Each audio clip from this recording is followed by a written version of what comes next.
सबसे पहले आपको बीपीएससी की ऑफिशियल वेबसाइट bpsc.bih.nic.in पर विजिट करना है। उसके बाद से लेफ्ट हैंड साइड में देखिए यहाँ पर अप्लाई ऑनलाइन का लिंक दिया गया है। इस लिंक पर आपको क्लिक कर देना है। जैसे ही आप इस पर क्लिक करेंगे एक नया वेब पेज आपके सामने ओपन होकर के आ जाएगा। इसमें आपसे यहाँ पर एक फिर से लिंक दिया गया, देखिए बीपीएससी ऑनलाइन एप्लीकेशन, इस लिंक पर आपको क्लिक कर देना है। ये आपको बोल रहा है कि एक नए वेब पेज पर रिडायरेक्ट करने के लिए, तो ओके पर आप क्लिक करेंगे तो ये एक नया वेब पेज आपके सामने ओपन हो जाएगा। स्क्रीन पर कुछ इस प्रकार से लेआउट ओपन होगा। उसके बाद से नीचे आपको स्क्रॉल डाउन होना है। नीचे जैसे ही जाएंगे तो यहाँ पर ऑनलाइन रजिस्ट्रेशन का एक लिंक दिया गया है, जहां पर आपको आपका पोस्ट बताया गया कि किस पोस्ट के लिए आप अप्लाई करने जा रहे हैं। आवेदन करने की अंतिम तिथि 12 जुलाई 2023 है। यहां पर आपको एक लिंक दिया गया है अप्लाई ऑनलाइन, इसी लिंक पर आपको क्लिक कर देना है। जैसे ही इस पर आप क्लिक करेंगे एक नया वेब पेज आपके सामने ओपन हो जाएगा। उसके बाद से आपका रजिस्ट्रेशन फॉर्म ओपन होकर के आ जाएगा, जिसमें पहले आपका कैंडिडेट का नाम पूछा गया, तो यहाँ पर कैंडिडेट अपना फर्स्ट नेम, यहाँ पर मिडिल नेम और यहाँ पर लास्ट नेम को फिल कर देंगे, ठीक है। उसके बाद से देखिए यहाँ पर कैंडिडेट के फादर नेम यानी पिताजी का नाम पूछा गया, यहाँ पर आप अपने फादर का नाम फिल करेंगे। अगर आप एक महिला कैंडिडेट हैं और विवाहित हैं यानी शादीशुदा हैं तो यहाँ पर अपने हस्बैंड का नाम आप फिल करेंगी। उसके आगे यहाँ पर मदर्स नेम दिया गया यानी अपनी माता जी का नाम आपको यहाँ पर फिल कर देना होगा। उसके बाद से यहाँ पर देखिए सेलेक्ट आईडी टाइप, यहाँ पर 3 प्रकार के आईडी दिए गए हैं, या तो आप आधार नंबर, या तो पैन नंबर, या तो ड्राइविंग लाइसेंस नंबर से आगे प्रोसीड हो सकते हैं। लेकिन ध्यान देने वाली बात यह है कि देखिए अभी मैं आधार कार्ड पर सेलेक्ट किया हूं तो कोई भी पॉपअप मैसेज जनरेट नहीं हो रहा है अतिरिक्त फीस के लिए। लेकिन जैसे ही मैं पैन कार्ड पर सेलेक्ट करता हूं तो एक पॉपअप मैसेज जनरेट होगा जिसमें यह बताया जाएगा कि आपसे वेरिफिकेशन के लिए 200 रुपये पर पोस्ट चार्ज किया जाएगा अगर आप पैन कार्ड को सेलेक्ट करते हैं। और इसी प्रकार से अगर मैं ड्राइविंग लाइसेंस को सेलेक्ट करता हूं तो यहां पर भी पॉपअप मैसेज 200 रुपये पर पोस्ट चार्ज के लिए बोला जाएगा। अब इसका मतलब क्या है, ध्यान से समझिएगा। तो जैसा कि आपको ज्ञात होगा कि आधार कार्ड में आपका बायोमेट्रिक डिटेल अपलोड है, जैसे कि आपके अंगूठे के निशान और साथ ही साथ चारों उंगलियों के निशान और आपके आंख का रेटिना। लेकिन पैन कार्ड और ड्राइविंग लाइसेंस में इस प्रकार का कोई भी बायोमेट्रिक डिटेल अपलोड नहीं होता है। इस वजह से जो बायोमेट्रिक डिटेल है उसके द्वारा वेरिफिकेशन के लिए पैन कार्ड और ड्राइविंग लाइसेंस से संबंधित अभ्यर्थी को 200 रुपये बायोमेट्रिक वेरिफिकेशन के लिए अलग से लिया जा रहा है। तो आपके पास अगर आधार कार्ड है तो आप आधार कार्ड ही सेलेक्ट करिएगा, अन्यथा 200 रुपये फालतू में आपको अतिरिक्त पेमेंट करना होगा। यहाँ तक क्लियर हो गया। उसके बाद से यहाँ पर आपको अपना 12 नंबर का आधार डिजिट डाल देना है। उसके बाद से यहाँ पर आपको अपलोड आइडेंटिटी PDF में कन्वर्ट करके अपलोड करना है। ध्यान देने वाली बात यह है कि आप अपना जो भी डॉक्यूमेंट अपलोड करेंगे वो PDF में अपलोड करेंगे, जो कि 100 KB से कम होना चाहिए। यहां तक क्लियर हो गया। सबसे पहले आप अपने आधार के फ्रंट साइड और बैक साइड को इमेज ले लेंगे। उसके बाद से उसको एक ही पेज पर आपको एडजस्ट करना होगा और उसको PDF में कन्वर्ट करना होगा, और ये PDF आप अपलोड करेंगे। अपलोडिंग का एक प्रोसेस आगे बढ़ेगा और ये कुछ थोड़ा सा समय लेगा। जैसे ही ये अपलोड हो जाएगा तो यहाँ पर वो डिटेल आ जाएगी जो आपके फाइल का नेम होगा, ठीक है। उसके बाद से देखिए नीचे जब आप जाएंगे तो यहाँ पर आपको ऑप्शन पूछा जा रहा है are you citizen of India, तो भारत का निवासी होना अनिवार्य है, तो आपको यस पर सेलेक्ट कर देना है। उसके बाद से नीचे आपसे पूछा जा रहा है कि are you permanent resident of state of Bihar, क्या आप बिहार के मूल निवासी हैं? तो अदर स्टेट वाले अभ्यर्थी यहाँ पर नो को सिलेक्ट करेंगे, क्योंकि अगर आप यस कर देंगे तो आपसे डोमिसाइल पूछा जाएगा जो कि आपके पास है ही नहीं। तो अदर स्टेट वाले नो को सिलेक्ट करेंगे। उसके बाद से देखिए do you belong to any reserve category, तो यहाँ पर बाय डिफॉल्ट आपका नो होगा, क्योंकि आरक्षण बिहार के अभ्यर्थियों को ही केवल लागू है। तो अगर आपने यहाँ पर नो कर दिया है तो यहाँ पर ऑटोमेटिक आपका नो ही आएगा, और यहाँ पर कोई भी ऑप्शन आप सेलेक्ट नहीं कर पाएंगे, क्योंकि अन्य राज्य के जो भी अभ्यर्थी हैं वो अनरिजर्व कैटेगरी में ही फाइट करेंगे, आपके लिए कैटेगरी का लाभ नहीं है। उसके बाद से देखिए मैरिटल स्टेटस में अगर आप मैरिड हैं, अनमैरिड हैं या फिर अदर्स हैं तो आप अपने अनुसार सेलेक्ट कर लीजिएगा। यहाँ पर मैं अनमैरिड को सेलेक्ट कर रहा हूँ। उसके बाद से जेंडर देखिए आप अपने अनुसार देख लीजिएगा, यहाँ पर मेल मैं सेलेक्ट कर रहा हूँ। उसके बाद से आर यू अ ग्रैंडसन, क्या आप जो फ्रीडम फाइटर होते हैं उनके ग्रैंडसन हैं या फिर ग्रैंड डॉटर हैं? तो अगर हाँ है, यस करते हैं, तो आपको अपना यहाँ पर डॉक्यूमेंट आपको अपलोड करने के लिए पूछा जाएगा, ठीक है। और चूंकि आप नहीं होंगे, क्यों नहीं होंगे? क्योंकि आप अदर स्टेट से जैसे ही बिलोंग करेंगे तो ये फ्रीडम फाइटर वाला आरक्षण का लाभ आपको नहीं मिलेगा, तो यस वाला ऑप्शन आपके लिए हाईलाइट ही नहीं होगा। यहाँ तक क्लियर हो गया। आपका बाय डिफॉल्ट यहाँ पर नो सेलेक्ट होगा और यस पर आप क्लिक ही नहीं कर पाएंगे अगर आप अदर स्टेट से कैंडिडेट हैं तो, ठीक है। उसके बाद से अगला ऑप्शन पूछा जा रहा है कि are you person with disability, तो यहाँ पर आप नो करेंगे, आप अपने अनुसार देख लीजिएगा, ठीक है। उसके बाद से जैसे ही आप नीचे जाएंगे तो आपसे पूछा जा रहा है are you an ex serviceman, तो यहाँ पर अगर आप एक्स सर्विसमैन हैं तो यस करेंगे, अथवा के कंडीशन में आपको नो करना होगा। ठीक है, तो यहाँ पर मैं नो करता हूँ। उसके बाद पूछा जा रहा है पंचायती राज संस्था, यानी कि जो बिहार में टीचर्स हैं पंचायती राज व्यवस्था के अंतर्गत, क्या वो आप हैं? तो आप अपने अनुसार देख लीजिएगा। वैसे अन्य राज्य के अभ्यर्थी नहीं ही होगा, आप अन्य राज्य के अभ्यर्थी हैं तो जाहिर सी बात है वहां के पंचायती राज संस्था में आप शिक्षक नहीं होंगे, तो नो आपको सेलेक्ट कर लेना है। उसके बाद से देखिए अगला दिया गया है अपनी प्रशैक्षिक योग्यता के अनुसार इनमें से कोई एक चुने। एक ही ऑप्शन आपको चुनना है। अगर आप बीएड, बीटीसी, डीएलएड कुछ भी कोर्स किए हुए हैं तो आपके लिए पहला ऑप्शन ही होगा। इसके अलावा अगर आप केवल कंप्यूटर विज्ञान विषय के अभ्यर्थी हैं कक्षा 11-12 के लिए, तो आपको ये वाला ऑप्शन सेलेक्ट करना होगा। ठीक है, दूसरा वाला। और अगर आप केवल संगीत विषय के लिए अप्लाई करना चाहते हैं कक्षा 11-12 के लिए, तो आपको तीसरा वाला विकल्प चुनना होगा।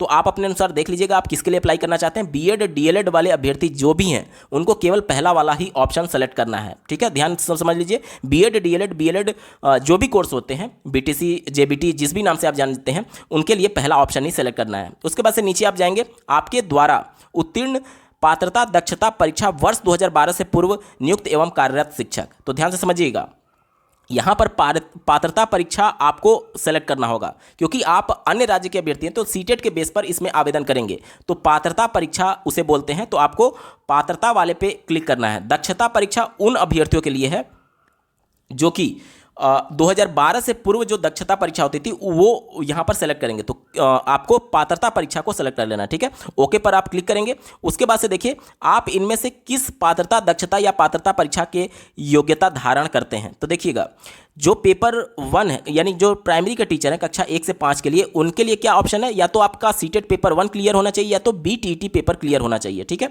तो अन्य राज्य के अभ्यर्थी बीटीटी उनके पास होगा नहीं, तो जाहिर सी बात है सीटेट ही होगा। तो पहला ऑप्शन आपको सेलेक्ट कर लेना होगा सीटेट के लिए। देखिए प्लीज सेलेक्ट प्रशैक्षिक योग्यता के अनुसार इनमें से कोई एक चुने, तो ओके पर आपने क्लिक कर दिया। उसके बाद से देखिए अगर आप कक्षा 9-10 जिसे माध्यमिक अध्यापक बोला जाता है उसके लिए आवेदन करने जाते हैं, तो 2019 में एसटीईटी पेपर 1 हुआ था। एसटीईटी पेपर 1, तो ये बिहार के राज्य के अभ्यर्थी ही शामिल हुए होंगे। तो कक्षा 9-10 और कक्षा 11-12 के लिए एसटीईटी का पेपर मांगा जाता है, जो कि अन्य राज्य के अभ्यर्थी के पास नहीं होगा।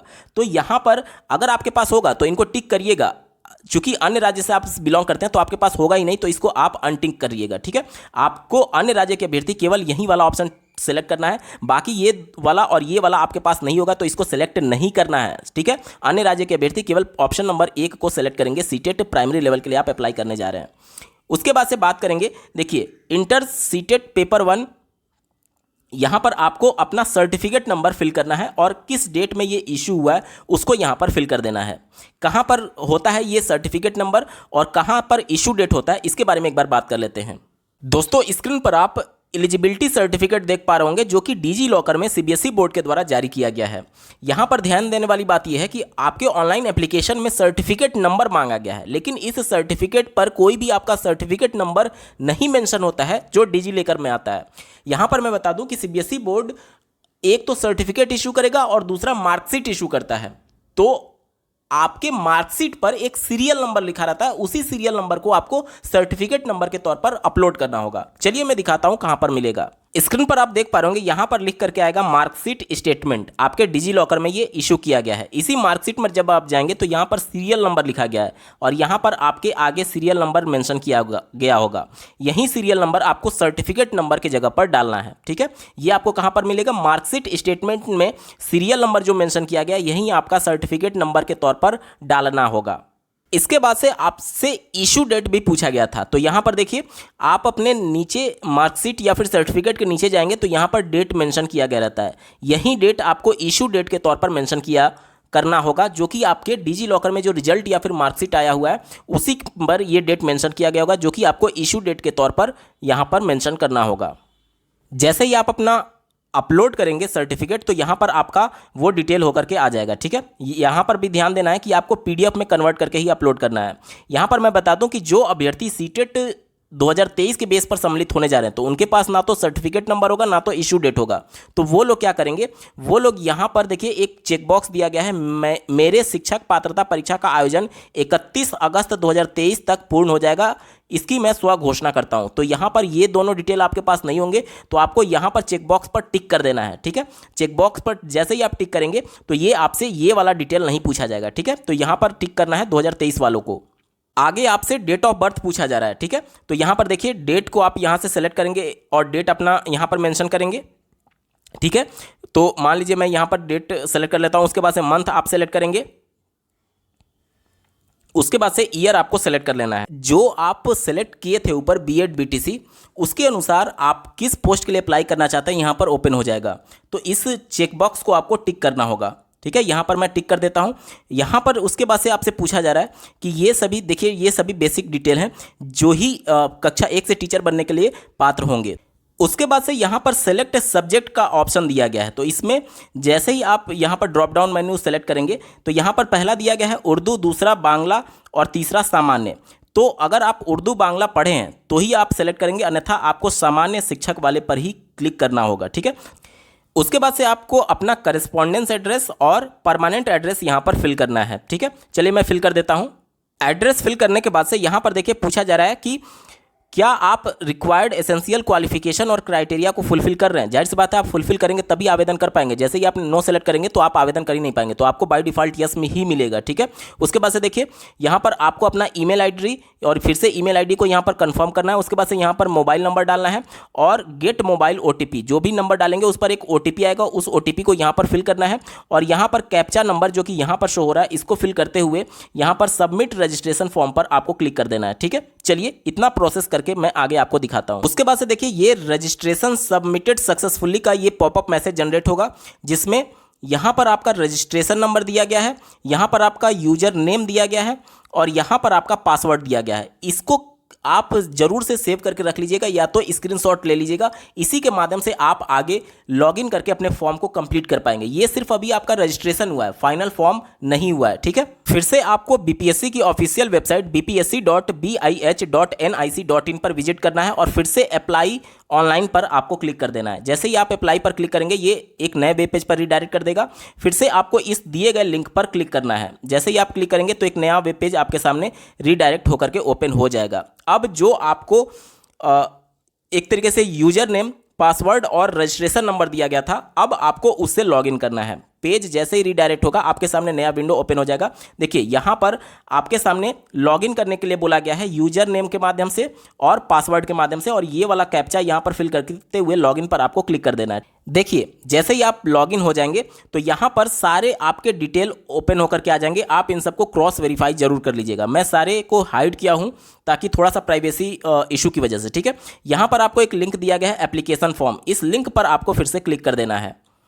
ये आपको एक नए वेब पेज पर फिर से रीडायरेक्ट करेगा। दोस्तों इस वाले सेक्शन में कोई भी नया डिटेल आपसे नहीं पूछा जाएगा। इस वाले सेक्शन में आपको वेब कैम ओपन करने के लिए पॉपअप मैसेज जनरेट होगा। चूंकि आपका फोटो जो है वो वेब कैम के माध्यम से ही लिया जाएगा, तो जिस भी लैपटॉप या फिर जिस भी कंप्यूटर में आप फॉर्म को अप्लाई कर रहे हैं वहां पर मेक श्योर हो जाइए कि आपका वेब कैम है, तभी आप आगे प्रोसीड कर पाएंगे, अन्यथा नहीं कर पाएंगे। ठीक है, तो यहाँ पर आप वेबकैम को परमिशन दे देंगे। उसके बाद से यहाँ पर नीचे आपको नेक्स्ट का बटन दिख रहा है, तो नेक्स्ट पर आपको क्लिक कर देना है। जैसे ही आप नेक्स्ट पर क्लिक करेंगे आपका एक नया वेब पेज ओपन हो जाएगा। ठीक है, नेक्स्ट पर क्लिक करने के बाद से यहाँ पर देखिए कक्षा 1 से 5 के लिए आपकी क्या योग्यता है वो आपसे पूछी जा रही है। तो यहाँ पर देखिए एक ड्रॉप डाउन मेनू दिया गया है, इस पर जैसे ही मैं क्लिक करता हूँ तो ये सारे ऑप्शंस खुल करके आते हैं। आप अपने अनुसार देख लीजिएगा कि आपका कौन सा है। जैसे कि देखिए अगर आपका उच्चतर माध्यमिक यानी कक्षा 11 में 45% या फिर उससे ज़्यादा है और 2 साल का डिप्लोमा कोर्स कर रखा है तो ये वाला ऑप्शन आपको सेलेक्ट करना है। इसके अलावा आपका उच्चतर माध्यमिक यानी कि इंटरमीडिएट में 50% या फिर इससे ज़्यादा और 2 साल का डिप्लोमा आपने कर रखा है तो ये वाला ऑप्शन आपको सेलेक्ट कर लेना है। यानी कि अगर आप अन्य राज्य के अभ्यर्थी हैं और डीएलएड जैसे उत्तर प्रदेश में देखें तो डीएलएड जो होता है वो ग्रेजुएशन के बाद में होता है, लेकिन बिहार में जो डीएलएड होता है वो इंटर के बाद में होता है। इसीलिए यहाँ पर इंटर के डिटेल मांगे गए हैं, ना कि ग्रेजुएशन के। ठीक है, तो आपको आपके इंटर के आधार पर सेलेक्ट करना है। जैसे कि अगर आप यूपी से हैं और चूंकि आपने ग्रेजुएशन के आधार पर डीएलएड किया होगा तो वो मतलब नहीं है। अब आपके इंटर के आधार पर देखना होगा कि इंटर में आपका कितना प्रतिशत था। अगर आपका इंटर में 50% या फिर इससे ज़्यादा है तो पहला वाला ऑप्शन सेलेक्ट करना है, और अगर आपका इंटर में 45% या फिर उससे ज़्यादा है और 50 से कम है और आपने 2 वर्षीय डिप्लोमा कोर्स कर रखा है तो आपको सेकंड वाले ऑप्शन को यहाँ पर सेलेक्ट कर लेना है। ठीक है, तो आप अपने अनुसार कर लीजिएगा। इसके अलावा अगर आपने बीएड कर रखा है तो यहाँ पर आप देख सकते हैं बीएड के लिए भी दिया गया है। देखिए यहाँ पर 50% अंकों के साथ स्नातक तथा शिक्षा में बीएड।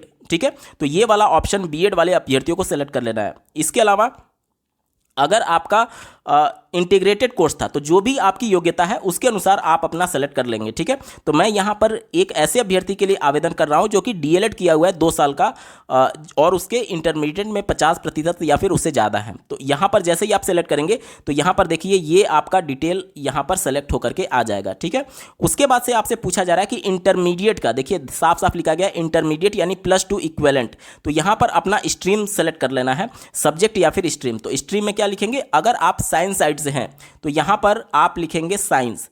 ठीक है,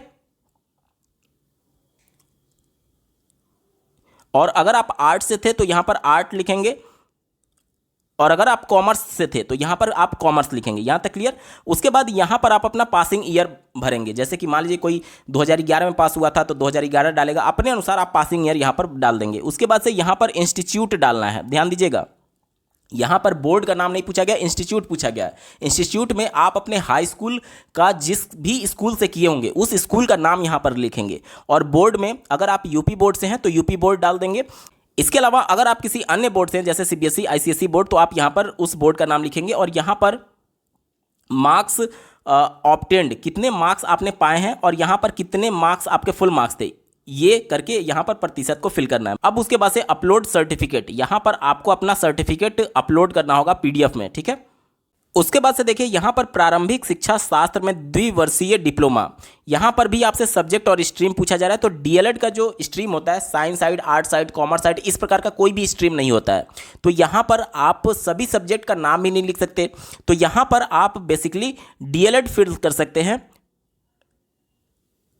डीएलएड ऑल सब्जेक्ट करके डाल दीजिएगा। ठीक है, डीएलएड ऑल सब्जेक्ट करके डाल दीजिएगा, ये आपका सही है। ठीक है, क्योंकि जितने सब्जेक्ट पढ़ाए जाते हैं प्रत्येक सेमेस्टर में, उत्तर प्रदेश में बात करें तो 8-7 सब्जेक्ट होते हैं, तो इतने सब्जेक्ट का नाम आप लिख ही नहीं पाएंगे। तो डीएलएड ऑल सब्जेक्ट आप यहाँ पर लिख दीजिएगा, क्योंकि स्ट्रीम कोई होता नहीं है डीएलएड में और सब्जेक्ट बहुत ज़्यादा होते हैं, तो डीएलएड ऑल सब्जेक्ट आप लिख करके डाल देंगे।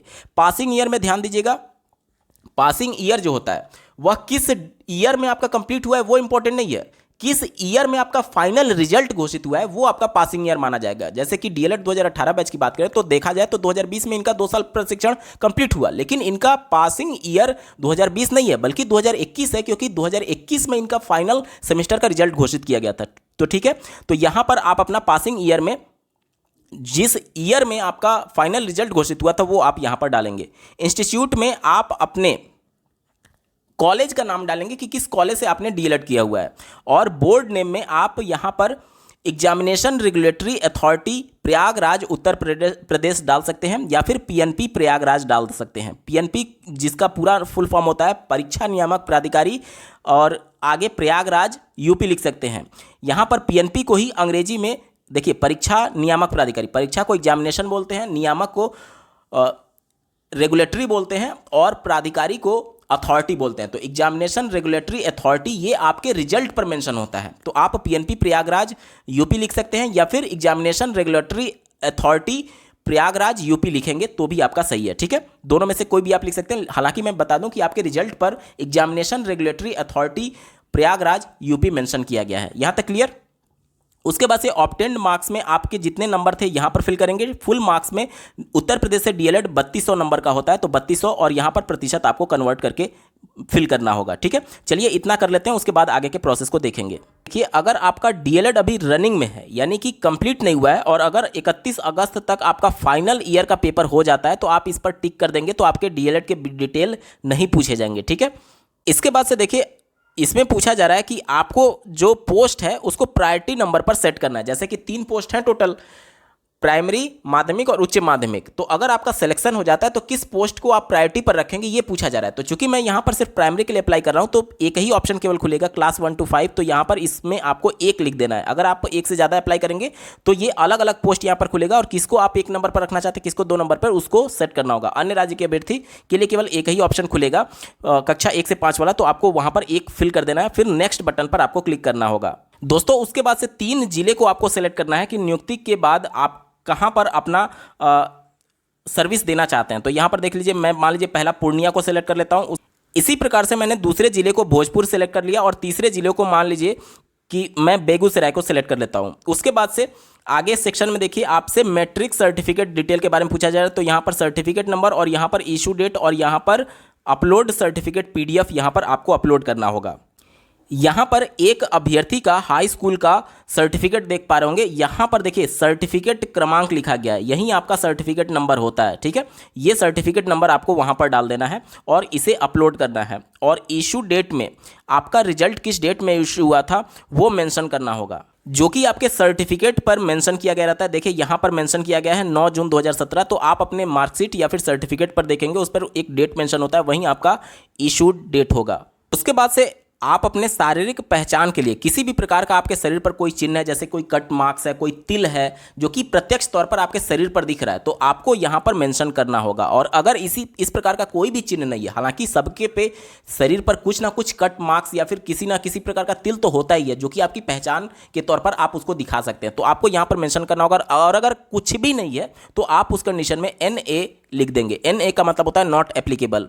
अगर किसी भी सर्टिफिकेट की बात करें, किसी भी रिजल्ट की बात करें, अगर आपका सर्टिफिकेट नंबर मेंशन नहीं किया गया तो वहां पर भी आप NA करके आगे प्रोसीड कर सकते हैं, कोई भी प्रॉब्लम नहीं होगा। अब देखिए दोस्तों, यहां पर आपका वेब कैम ओपन हो जाएगा और वेब कैम के माध्यम से आपका इमेज, लाइव इमेज लिया जाएगा। ऐसा नहीं है कि आपको फोटो खींच करके अपलोड नहीं करना, लाइव इमेज यहाँ पर अपलोड करना होगा। देखिए यहाँ पर मैं मोबाइल और मेरा हाथ दिख रहा होगा, ठीक है। यहाँ पर वेबकैम के सामने आप रहेंगे तो आपका इमेज आपको दिखेगा और उस इमेज को यहाँ पर अपलोड करना होगा। इसके लिए सबसे पहले यहाँ पर देखें, नीचे इमेज वाले के नीचे आपको दिख रहा होगा क्लिक टू कैप्चर इमेज, तो इस पर आपको क्लिक कर देना है। देखिए ये इमेज आपके सामने आ चुका है, ठीक है। और क्लिक टू अपलोड इमेज पर आपको क्लिक कर देना है। आगे दिख रहा होगा क्लिक टू अपलोड इमेज, तो इस पर आपको क्लिक कर देना है। उसके बाद से देखिए यहां पर अपलोड करना है आपको सिग्नेचर अंग्रेजी में भी और साथ ही साथ हिंदी में भी। तो आपको अंग्रेजी और हिंदी में दोनों में सिग्नेचर अपलोड करना है। उसके बाद से आपको यहां पर प्रीव्यू पर क्लिक कर देना है। जैसे ही आप प्रीव्यू पर क्लिक करेंगे तो आपका पूरा जो फॉर्म है वो आपके सामने प्रीव्यू के तौर पर आ जाएगा। इसके बाद से आपको नीचे दिख रहा होगा फाइनल सबमिट एप्लीकेशन, तो इस पर आपको क्लिक कर देना है, ठीक है। उसके बाद से यहाँ पर दिख रहा होगा पॉपअप मैसेज, यस पर आपको क्लिक कर देना है अगर आपने सभी डिटेल को चेक कर लिया है तो। उसके बाद से ये पॉपअप मैसेज जनरेट होगा जिसमें बोला जाएगा कि योर एप्लीकेशन सबमिटेड सक्सेसफुली। यहाँ पर बोला जा रहा है your application form has been submitted successfully, please note the registration number for future reference, please download your filled application form from dashboard after re login. तो आपको फिर से री लॉगिन करना है और अपने फाइनल फॉर्म को डाउनलोड करना है फी पेमेंट करने के बाद से। तो फिर से मैं यहाँ पर री लॉगिन पर क्लिक कर दे रहा हूँ। लॉगिन किया है और यहाँ पर अब आपके लिए लिंक एक्टिवेट हो गया है, क्लिक हियर फॉर पेमेंट। तो आपको पेमेंट के लिए यहाँ पर क्लिक कर देना है, ठीक है। ये आपको पेमेंट गेटवे पर ले जाएगा। यहाँ पर आपके सारे डिटेल आ जाएंगे और नीचे दिया गया प्रोसीड, तो फिर से आपको प्रोसीड बटन पर क्लिक कर देना है, ठीक है। ये आपको पूछेगा आर यू श्योर, तो ओके पर आप क्लिक कर देंगे। उसके बाद से एक नया वेब पेज आपके सामने ओपन हो जाएगा जो कि पेमेंट गेटवे का होगा और इसमें आप किसके माध्यम से पेमेंट करना चाहते हैं, जैसे कि नेट बैंकिंग, डेबिट कार्ड और क्रेडिट कार्ड, तो आप अपने अनुसार इसको सेलेक्ट करेंगे। मैं मान लीजिए कि यहाँ पर नेट बैंकिंग को सेलेक्ट करता हूँ, तो उसके हिसाब से सभी डिटेल खुल करके आ जाएंगे। आप अपने हिसाब से देख लीजिएगा किसके माध्यम से आपको पेमेंट करना है, वो सारे डिटेल आप फिल करेंगे और फाइनल पेमेंट पर क्लिक करेंगे तो आपके अकाउंट से पैसे डिडक्ट होकर के आपका फाइनल प्रिंट आउट के लिए एप्लीकेशन तैयार हो जाएगा। तो ये पूरा प्रोसेस है स्टेप बाय स्टेप आवेदन करने के लिए। उम्मीद करता हूँ आपके सभी डाउट्स क्लियर हुए होंगे। बावजूद इसके अगर आपका कोई डाउट रह जाता है तो कमेंट के माध्यम से पूछ सकते हैं। इस वीडियो को देखने के लिए आपका बहुत बहुत धन्यवाद। भगवान करे आपका दिन शुभ हो।